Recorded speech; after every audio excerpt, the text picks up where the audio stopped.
No grande salão repleto de risadas na véspera de Natal, todos ficaram em silêncio quando o pai solteiro chamado Henry Calder caminhou em direção ao velho piano. Ele só pretendia tocar uma suave canção de embalar para a sua filha dormir.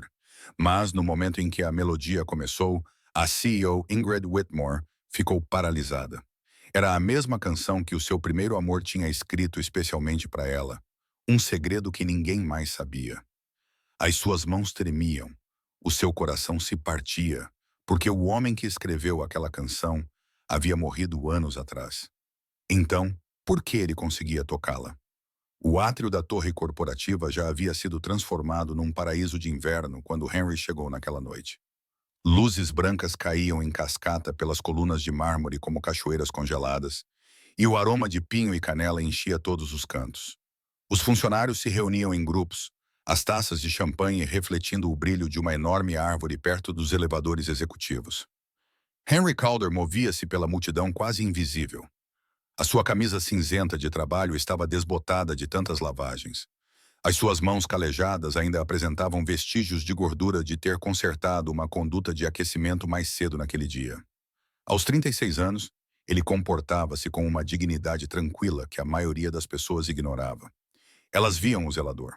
Não viam o artista cujos dedos outrora dançavam pelos palcos das salas de concerto, cujo nome aparecera brevemente nos jornais regionais como um talento em ascensão antes de tudo desmoronar. A sua filha Audrey agarrava-se à sua mão. O seu corpo de 7 anos praticamente vibrava de excitação. Os seus caracóis escuros saltavam enquanto ela o puxava em direção à mesa de sobremesas, os seus olhos castanhos arregalados de admiração pela fonte de chocolate. Henry observava-a com um amor que lhe fazia doer o peito. Um amor feroz e protetor, tingido de culpa por não poder dar-lhe a infância que ela merecia.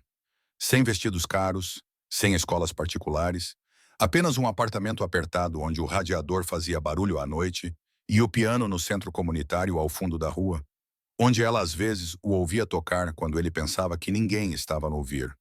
Do outro lado do corredor, Ingrid Whitmore estava no mezanino, observando o seu domínio com a postura experiente de alguém nascido para comandar salas. Aos 34 anos, ela transformou a empresa imobiliária do pai, que passava por dificuldades, na Whitmore Holdings, uma gigante do desenvolvimento comercial que agora detinha 40% da orla da cidade. O seu cabelo loiro-mel caía em ondas suaves pelos ombros, e o vestido vermelho, com um decote em V ousado que chamava a atenção sem pedir desculpas, tornava-a impossível de ignorar. Mas eram os seus olhos que realmente prendiam as pessoas. Azuis como o gelo e calculistas, pareciam medir cada pessoa, cada ângulo, cada potencial fraqueza ou oportunidade. A maioria achava-a intimidante. Alguns chamavam-na de implacável.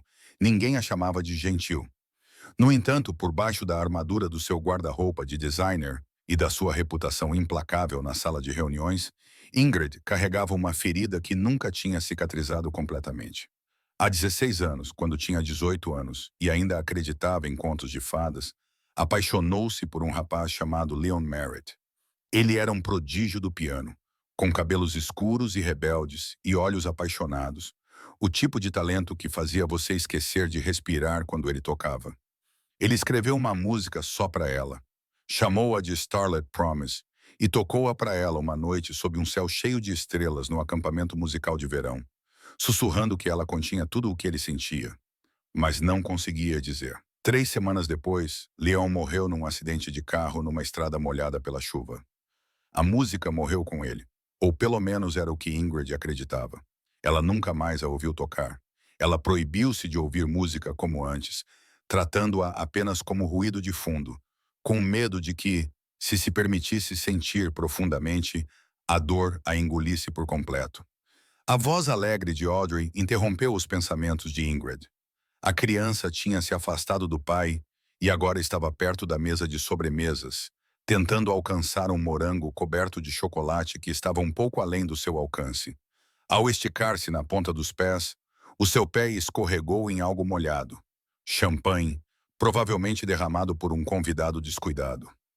Ela caiu com força, batendo o joelho no chão de mármore. O som foi baixo, mas agudo, e imediatamente o rosto de Audrey se contorceu. O sangue escorria pelas suas meias. Henry atravessou a sala em segundos, ajoelhando-se ao lado da filha. Tirou um lenço limpo do bolso. Ele sempre carregava um para momentos como este e pressionou-o suavemente no joelho ralado dela. A sua voz era baixa e suave, o tipo de voz que poderia acalmar tempestades. Os soluços de Audrey transformaram-se em soluços enquanto ele a segurava, a sua mão larga acariciando a nuca dela.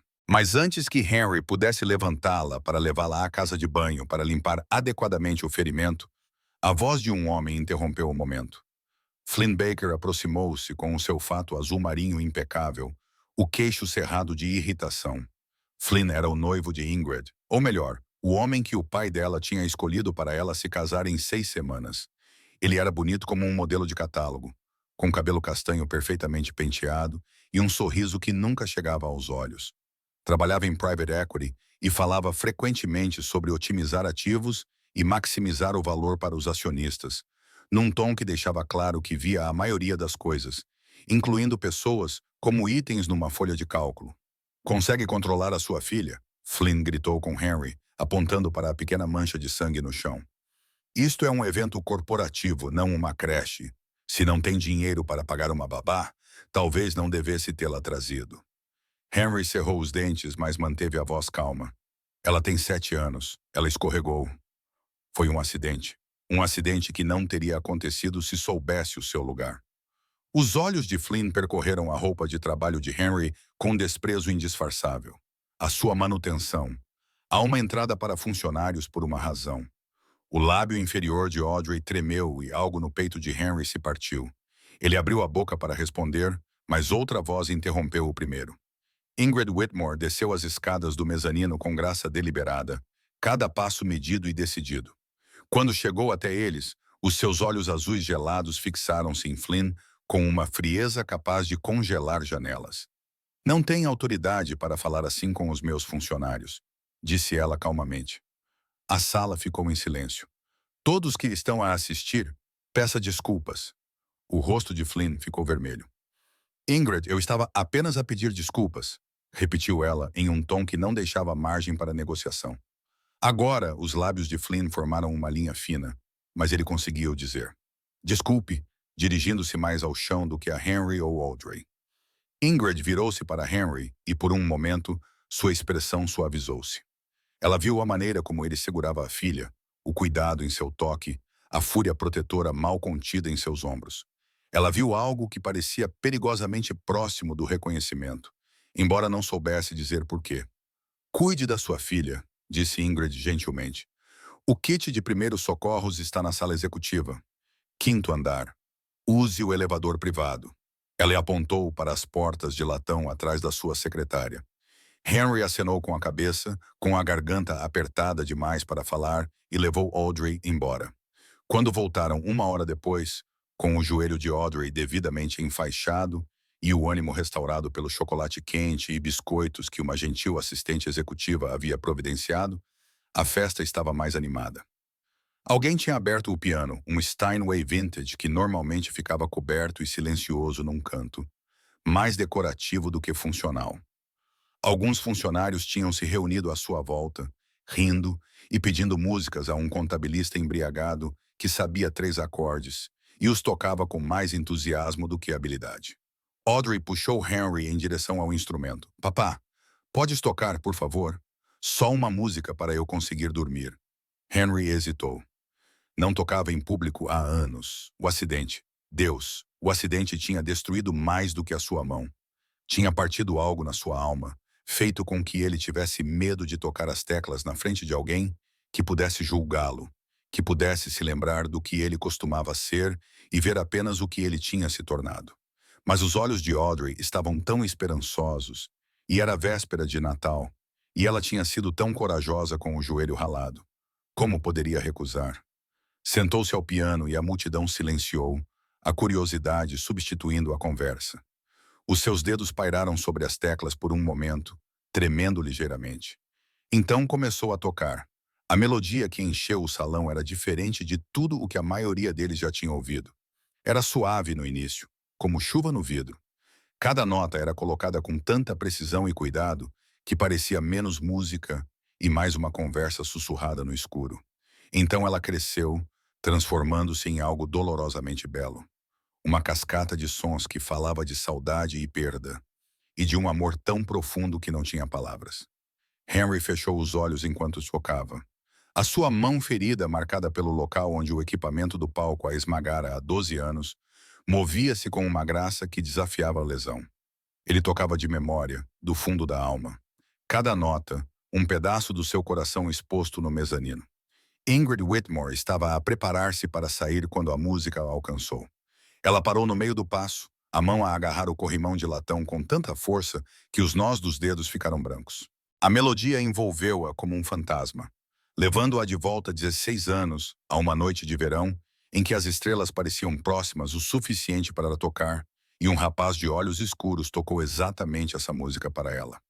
Starlit Promise, a música de Leon, o presente de Leon. A última parte dele que lhe restava, enterrada tão profundamente na sua memória, que ela se convenceu de que talvez tivesse imaginado a sua beleza, mas não a tinha imaginado. Era real. Cada nota, cada pausa, cada frase dolorosa exatamente como Leona tinha tocado. Como? Como é que este estranho, este zelador, conhecia a música de Leon? A visão de Ingrid ficou embaçada, o peito apertado, cada respiração um esforço. Os convidados murmuravam elogios, alheios ao fato de que o chão sob os seus pés acabara de se despedaçar. Ela desceu as escadas com as pernas trêmulas, atraída pelo piano como se estivesse magnetizada. Henry terminou a música e abriu os olhos para encontrar a CEO a 1 metro de distância, com o rosto pálido e os olhos azuis cheios de lágrimas não derramadas. Onde você aprendeu isso? A voz dela saiu rouca, pouco acima de um sussurro. Henry levantou-se lentamente, com o coração a bater forte. Ele sabia que esse momento poderia chegar algum dia, temia-o e ansiava por ele na mesma medida. É apenas uma melodia antiga, algo que aprendi há anos. Não minta para mim. A voz de Ingrid ficou mais aguda, com um tom de desespero. Essa música foi escrita para mim por alguém que morreu há 16 anos. Ninguém mais a conhecia. Ninguém poderia conhecê-la. Ela aproximou-se, procurando respostas no rosto dele que ele não estava pronto para dar. Quem é você? Antes que Henry pudesse responder, Audrey apareceu ao seu lado, sonolenta e sorridente. Foi lindo, papai. Podemos ir para casa agora? O olhar de Ingrid baixou para a criança, depois voltou para Henry. Ela viu o medo nos olhos dele, a maneira como ele instintivamente se moveu para proteger a filha da intensidade dela. Ela se forçou a respirar, a recuar, a lembrar-se de onde estava. Mas enquanto Henry pegava o casaco de Audrey e corria para a saída, Ingrid ficou parada no lugar, a melodia ainda ecoando em sua cabeça como um hino ou uma maldição. Ela não dormiu naquela noite. Sempre que fechava os olhos, via o rosto de Leon, ouvia a sua voz prometendo-lhe o para sempre em notas em vez de palavras. Mas agora outra imagem continuava a invadir-lhe a mente. As mãos marcadas pelo tempo do zelador, a moverem-se sobre as teclas. A tristeza gravada nas rugas à volta dos seus olhos. A forma como segurava a filha como se ela fosse a única coisa no mundo que valia a pena proteger. Quem era ele e como tinha roubado um pedaço do seu passado? Na manhã seguinte, Ingrid chegou ao escritório 2 horas mais cedo, com os olhos sombreados pela falta de sono. Ela pegou o arquivo de funcionário de Henry Calder e o espalhou sobre a secretária. As informações eram escassas. Contratado há 3 anos como funcionário da manutenção. Sem diploma universitário. Empregos anteriores em um armazém, uma mercearia. Trabalhos ocasionais. Contato de emergência. Nenhum listado, exceto Audrey Calder, 7 anos, filha. Nenhuma menção à esposa ou companheira. O arquivo não dizia nada sobre música, nada sobre talento, nada que explicasse como um homem que trabalhava no turno da noite, consertando banheiros e trocando lâmpadas, podia tocar daquela maneira. Ingrid pegou o telefone e ligou para o seu assistente. Preciso que encontre alguém para mim, Corbin Hale. Ele é compositor. Costumava lecionar na Berkshire Music Academy. Encontre-o. Preciso de falar com ele hoje. Corbin Hale chegou ao escritório dela naquela noite. Um homem magro na casa dos 50 anos, com cabelos grisalhos e olhos gentis escondidos por óculos de armação de metal. Ele tinha sido o mentor de Leon, aquele que reconheceu o gênio do menino e o cultivou até que o acidente o levou embora. Ingrid não falava com Corbin há mais de uma década. Mas quando ela ligou, ele veio sem questionar. Ela mostrou-lhe uma gravação que encontrou online. Alguém tinha filmado Henry a tocar na noite anterior com o telemóvel e postado num grupo privado. Corbin ouviu em silêncio, com uma expressão indecifrável. Quando o vídeo terminou, ele tirou os óculos e esfregou os olhos. Isso é notável, disse ele baixinho. É Starlit Promise, a música do Leon. Corbin hesitou. É a mesma melodia. Sim, mas Ingrid, preciso de lhe dizer uma coisa.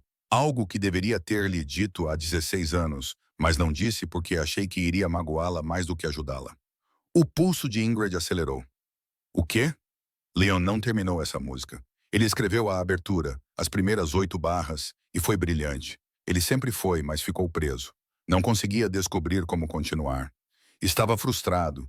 Continuava a descartar versões, a recomeçar. Corbin fez uma pausa, escolhendo cuidadosamente as palavras. Havia outro aluno no acampamento naquele verão. Um miúdo calado, talentoso, mas ignorado. Leon pediu-lhe ajuda. O outro aluno pegou na introdução de Leon e completou-a. Transformou aqueles 8 compassos em algo extraordinário. Mas então Leon morreu e a música tornou-se o seu legado. Nunca corrigi o registro porque achei que isso desonraria a memória dele. Ingrid sentiu a sala inclinar-se. Quem era o outro aluno? Não me lembro do nome dele. Faz muito tempo. Ele não lutou pelo crédito. Quando Leon morreu, ele simplesmente desapareceu. As mãos de Ingrid cerraram-se em punhos sobre a mesa. Henry ligou para ela. O homem que tocou ontem à noite. Poderia ter sido ele? Corbin olhou para o quadro congelado do vídeo na tela do seu laptop, para o rosto de Henry iluminado pela luz de leitura do piano. Não sei. Talvez. Mas só há uma maneira de descobrir. Perguntar a ele. Mas perguntar a Henry provou ser mais difícil do que Ingrid imaginava. Ele não apareceu para o seu próximo turno, nem para o seguinte. Quando ela finalmente enviou a segurança ao endereço registrado dele, um prédio de apartamentos em ruínas na Zona Leste, eles o encontraram vazio. O proprietário disse que Henry e a sua filha tinham partido há 3 dias. Pagaram o aluguel até o final do mês e desapareceram sem deixar endereço para correspondência. Ingrid sentiu o pânico apertar o seu peito. Ela o tinha afastado. As suas perguntas, a sua intensidade, a sua necessidade desesperada por respostas o tinham assustado. Mas por quê? O que ele estava a esconder? Ou, mais precisamente, o que ele estava a proteger? A resposta veio numa noite em que a neve caía forte e densa, cobrindo a cidade com um silêncio branco. Ingrid estava a trabalhar até tarde, tentando distrair-se do vazio angustiante que a música de Leon, a música de Henry, havia reaberto dentro dela. Ela estava prestes a chamar o seu motorista quando ouviu música de piano vindo do átrio. Fracas, assombrosas, inconfundíveis. Subiu as escadas, os saltos a baterem no mármore, a respiração acelerada. O átrio estava vazio, exceto por uma única figura sentada ao piano. Henry, de costas para ela, os ombros encurvados como se carregasse um peso invisível. Tocou Starlit Promise novamente. Mas desta vez soou diferente. Mais triste, mais resignada. Tu voltaste, disse Ingrid. As mãos de Henry pararam nas teclas. Ele não se virou. Eu não devia ter fugido. Audrey perguntou-me por que é que nós fomos embora, e eu não consegui dar-lhe uma boa resposta. Ela gostava daqui, gostava dos biscoitos que a senhora simpática lhe dava. Gostava de ver as luzes. Ele fez uma pausa. Eu devia-te a verdade, mesmo que tu me odeies por isso. Eu nunca poderia odiar-te por tocar tão bem, disse Ingrid, aproximando-se. Mas preciso de entender aquela música, Starlit Promise. Leon Merritt deveria tê-la escrito para mim antes de morrer, mas Corbin me disse que Leon não a terminou. Outra pessoa a terminou. Ela parou diretamente atrás dele. Foste tu? Henry finalmente virou-se para encará-la. De perto, Ingrid podia ver os fios prateados entremeados em seus cabelos castanhos claros. As linhas finas ao redor dos olhos dele revelavam muitas noites sem dormir e muita preocupação. Mas os olhos dele, cinza esverdeados e dolorosamente honestos, mantiveram o contato visual com ela sem vacilar. Sim, ele disse simplesmente, fui eu. Os joelhos de Ingrid quase cederam. Ela agarrou a borda do piano para se equilibrar. Por quê? Por que você faria isso? Por que você deixou ele ficar com o crédito? Porque ele te amava, disse Henry. E eu não era ninguém. Apenas um miúdo que tocava porque tinha de tocar, não porque estava destinado à grandeza como Leon. Eu estava naquele acampamento musical com uma bolsa de estudos que mal conseguia pagar. A minha família não tinha nada. Eu trabalhava à noite a lavar pratos num restaurante só para pagar a passagem de autocarro de ida e volta. E então eu vi-te. Ele riu amargamente. Provavelmente não te lembras. Por que te lembrarias? Eu era invisível, mas vi-te rir com Leon. Observei o modo como os teus olhos brilhavam quando ele tocava. E pensei que era assim que o amor se parecia. Que era isso que significava ser importante para alguém. E eu queria dar-te algo. Mesmo que nunca soubesses que tinha vindo de mim. Então escreveste uma canção de amor para outro homem me dar. Ingrid sussurrou. Eu escrevi uma canção de amor para ti. Henry corrigiu. Leon apenas a entregou. Ele sabia que eu tinha sentimentos que não conseguia expressar. Ele não foi cruel. Ele se ofereceu para contar a verdade, mas eu disse que não. Eu disse a ele que você era destinada a alguém como ele. Alguém brilhante, confiante e completo. Não alguém como eu. Lágrimas escorriam pelo rosto de Ingrid sem controle. E então ele morreu. E então ele morreu. Henry repetiu. E eu deixei a música ser o legado dele porque ela te fazia feliz. Porque te dava algo a que se agarrar. E fui para casa e tentei esquecer que já tinha sido alguém diferente do que sou agora. O que aconteceu contigo? Ingrid perguntou. Corbin disse que eras talentoso. Por que estás a consertar canos em vez de tocar em salas de concerto? Henry ergueu a mão direita, virando-a para que ela pudesse ver as cicatrizes que atravessavam a palma da mão e subiam pelo pulso. 3 anos depois daquele verão, assinei um contrato com uma empresa de espetáculos. Na verdade, a empresa do teu pai, a Whitmore Productions, era para ser a minha grande chance. A minha mão ficou presa ao tentar empurrar uma lista para fora do caminho. Quando me tiraram de lá, os ossos estavam esmagados. Depois de 3 cirurgias, o médico disse que eu nunca mais poderia tocar profissionalmente. O sangue de Ingrid gelou. A empresa do meu pai. A investigação concluiu que foi uma medida de redução de custos que deu errado. Alguém aprovou equipamento abaixo do padrão para economizar dinheiro. A empresa chegou a um acordo discreto com todos os envolvidos. Recebi o suficiente para cobrir minhas despesas médicas, mas por pouco. Então o contrato foi rescindido e fiquei à deriva. Ele sorriu sem humor.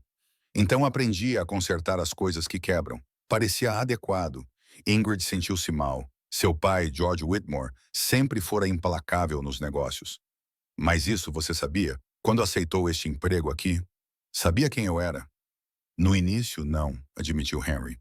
Eu precisava de trabalho. Qualquer trabalho. Mas então vi o seu nome na lista de funcionários e fiquei curioso. E então via e soube. Ele olhou nos olhos dela. Fiquei porque sou um covarde. Porque ver-te à distância era melhor do que não ver-te de todo.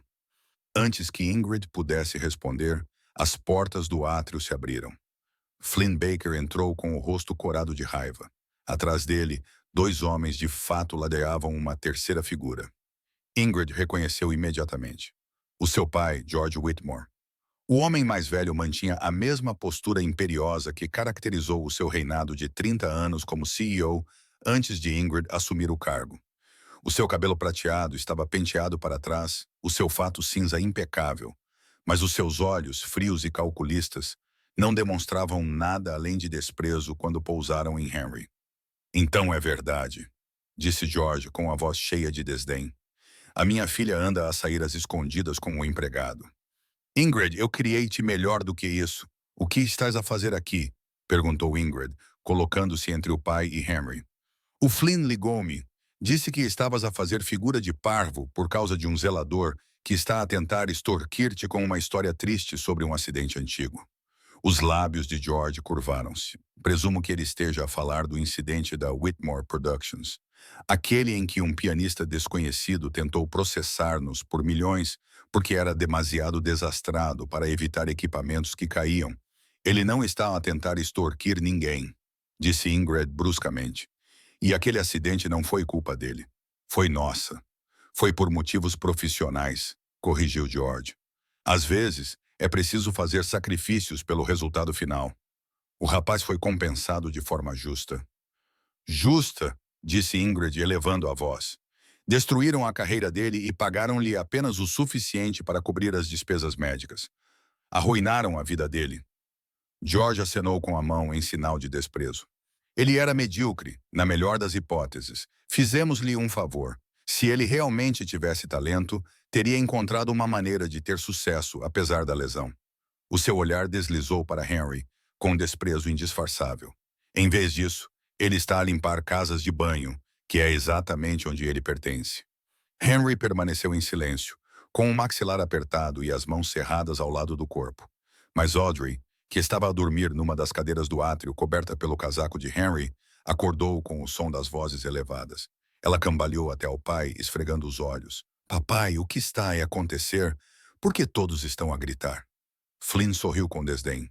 Este é exatamente o problema. Estás tão ocupada a brincar às casinhas com este homem e o seu pirralho que te esqueceste do que está em jogo. O nosso casamento é daqui a 6 semanas. A fusão da tua empresa com a carteira de investimentos da minha firma criará uma potência. Mas se souber que estás envolvida com ele, perderemos tudo. Os investidores vão retirar-se. O teu conselho de administração questionará o teu julgamento. Está acabado. Então que esteja acabado. Ingrid disse friamente. Eu não te amo, Flynn.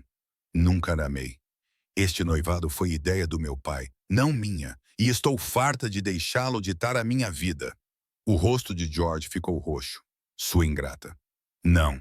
A voz de Ingrid cortou o átrio como uma lâmina. Vamos falar sobre como sacrificaste todos os relacionamentos significativos que eu poderia ter tido porque não eram lucrativos o suficiente.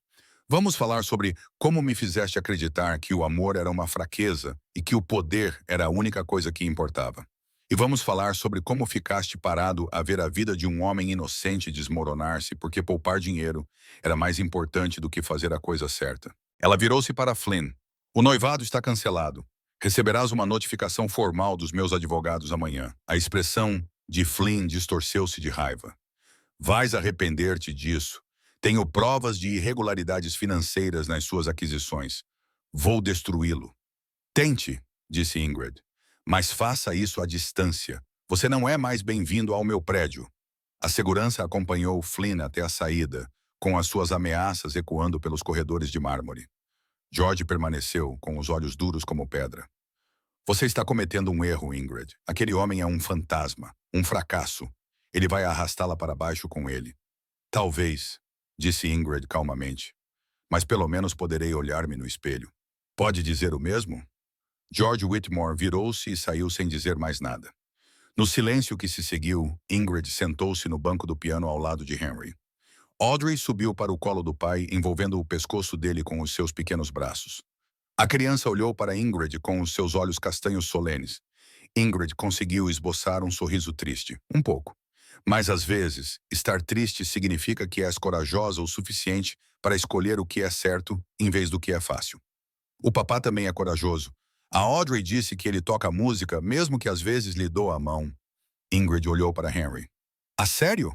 Olhou para ele. Não viu o zelador ou o fantasma de um sonho desfeito, mas o homem que a amava silenciosamente há 16 anos, que lhe escreveu uma canção tão bonita que a acompanhou nas suas noites mais sombrias, mesmo sem receber nenhum crédito por isso, que sacrificou os seus próprios sonhos para dar significado à memória de um menino morto.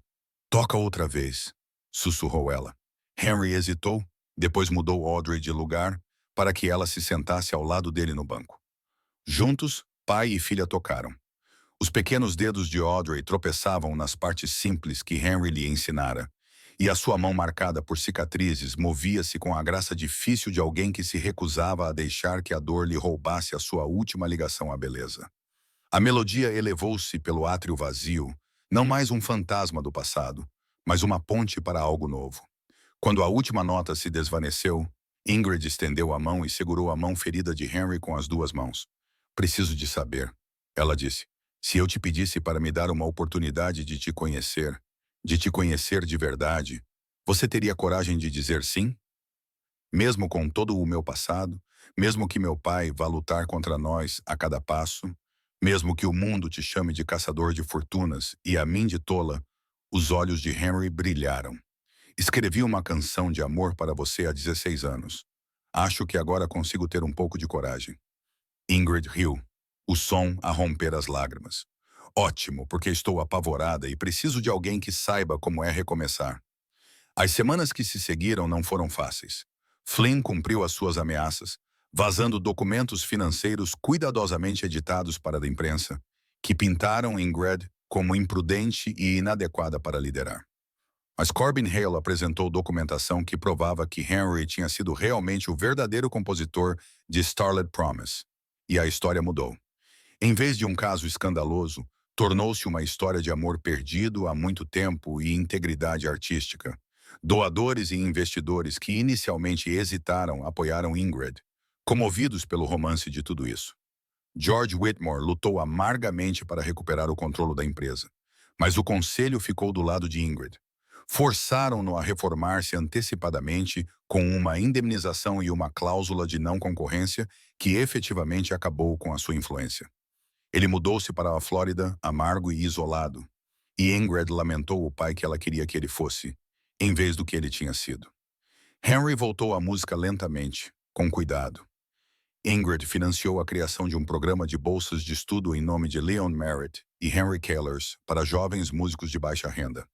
Henry começou a ensinar piano a crianças num centro comunitário, e 2 vezes por semana, Audrey frequentava as suas aulas, o seu riso ecoando pelas salas que conheciam demasiado silêncio. Um ano depois daquela véspera de Natal, a Whitmore Holdings organizou o seu concerto beneficente anual de fim de ano. O salão de baile estava lotado, todos os lugares ocupados, o ar elétrico de expectativa.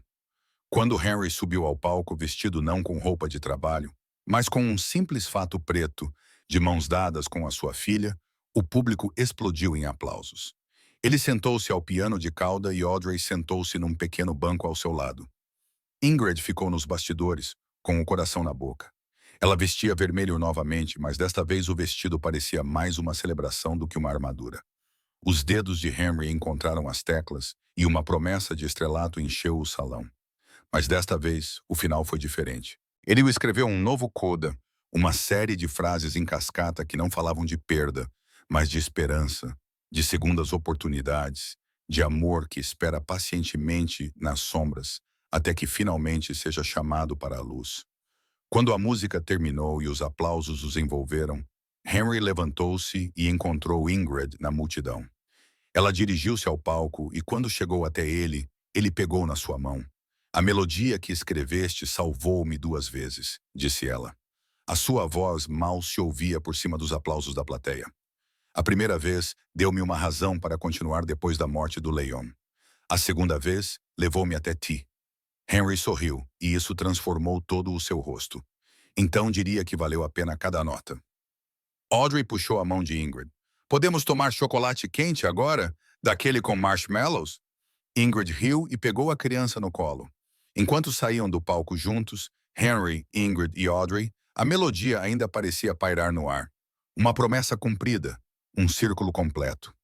Atrás deles, Corbin Hale observava da plateia, com os olhos brilhando de lágrimas, sabendo que, às vezes, a música mais bonita não vem da execução perfeita, mas de pessoas quebradas, corajosas o suficiente para tocar mesmo assim. Meses depois, numa tarde de primavera, quando as flores de cerejeira flutuavam como neve pelo parque da cidade, Henry e Ingrid sentaram-se num banco enquanto Audrey corria atrás de borboletas pela relva. A luz do sol transformou o cabelo de Ingrid em ouro, e Henry pensou, não pela primeira vez, que era o homem mais sortudo do mundo. Estive a pensar, disse Ingrid, encostando a cabeça no ombro dele, sobre a música Starlit Promise. Ela tinha um final antes, mas agora parece diferente, como se ainda estivesse a ser escrita.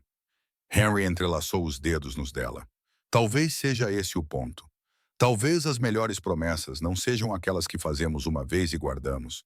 Talvez sejam aquelas que renovamos todos os dias de 1000 pequenas maneiras. Ingrid virou-se para olhar para ele, os seus olhos azuis suaves. Então faz-me uma promessa, não para sempre, não uma grande declaração. Apenas promete-me hoje que continuarás a tocar, que continuarás a ensinar a Audrey, que continuarás a mostrar-me o que significa amar algo mesmo quando é difícil. Eu prometo, disse Henry. E ele falava a sério. Audrey correu de volta para eles, sem fôlego e sorrindo. Uma pétala de cerejeira presa nos seus cachos escuros. Papá, senhora Ingrid, venham ver. Há um pianista ali perto da fonte e ele é muito bom. Mas não tão bom quanto você. Henry riu e levantou-se puxando Ingrid para que ela também se levantasse. Vamos ouvir? Com certeza, disse Ingrid. Mas primeiro, ela ficou na ponta dos pés e beijou-o com suavidade e segurança, com gosto de café e promessa. Quando se separaram, os olhos de Henry estavam brilhantes com lágrimas não derramadas. Por que foi isso? Por ter escrito uma música para mim quando não precisava? Por ser corajoso o suficiente para aparecer mesmo quando estava com medo? Por me ensinar que, às vezes, as pessoas mais extraordinárias são aquelas que todos ignoram? Ela apertou a mão dele por ser quem era. Caminharam em direção à fonte com Audrey a saltitar à frente, e Henry pensou em como, 16 anos antes, ele era um miúdo assustado que colocava o seu coração em 8 compassos de música, sem imaginar onde aquelas notas o levariam, a uma vida que ele nunca ousara sonhar que fosse possível. O pianista junto à fonte era jovem, talvez com 19 anos, tocando com mais entusiasmo do que perfeição. Mas havia algo de puro no seu esforço, algo que lembrava Henry de quem ele costumava ser. Quando o rapaz terminou a música e olhou para cima nervosamente, esperando críticas, Henry aplaudiu. Foi lindo, disse ele. Continue tocando, mesmo quando for difícil, mesmo quando as pessoas disserem que você não é bom o suficiente. Continue tocando. O rosto do jovem pianista se iluminou e ele acenou vigorosamente com a cabeça antes de começar outra música. Ingrid passou o braço pela cintura de Henry enquanto ouviam. Audrey subiu para o seu colo e os três ficaram ali sentados enquanto a música os envolvia, imperfeita, sincera e dolorosamente humana. Acima deles, as flores de cerejeira caíam graciosamente. E em algum lugar distante, alguém ria, e o mundo parecia, naquele momento brilhante, exatamente como deveria ser. Naquela noite, depois de Audrey ter sido colocada na cama com o seu ursinho de peluche favorito e uma canção de embalar, Henry voltou para o piano no apartamento de Ingrid. Ela o comprara para ele há 3 meses, e toda vez que ele o via, sua garganta se apertava de emoção. Ela sentou-se ao lado dele no banco, com a cabeça apoiada no ombro dele. Toque algo novo para mim, disse ela. Algo que seja só nosso. Os dedos de Henry pairaram sobre as teclas e então ele começou. A melodia era simples no início, apenas uma conversa entre 2 notas, hesitante e exploradora. Mas gradualmente cresceu, tornou-se um diálogo, tornou-se uma dança. Havia momentos de dissonância que se resolviam em harmonia. Frases que tropeçavam antes de encontrar o seu ritmo, silêncios que falavam mais alto do que o som.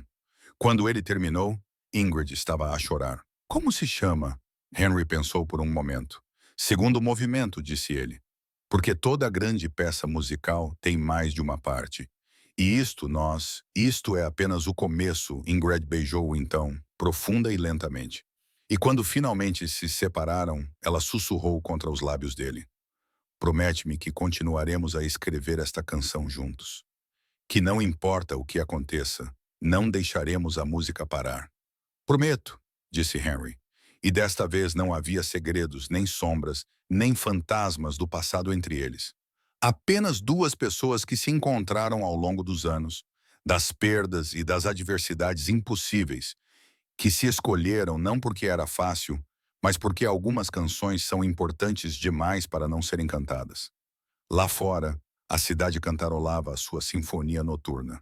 Buzinas de carros, sirenes distantes e o suave sopro do vento nas árvores. Mas dentro daquele apartamento, sob o brilho dourado da luz da lâmpada, havia apenas música. O tipo de música que cura, que salva, que prova que mesmo as coisas mais quebradas podem se tornar bonitas novamente se alguém corajoso estiver disposto a tentar.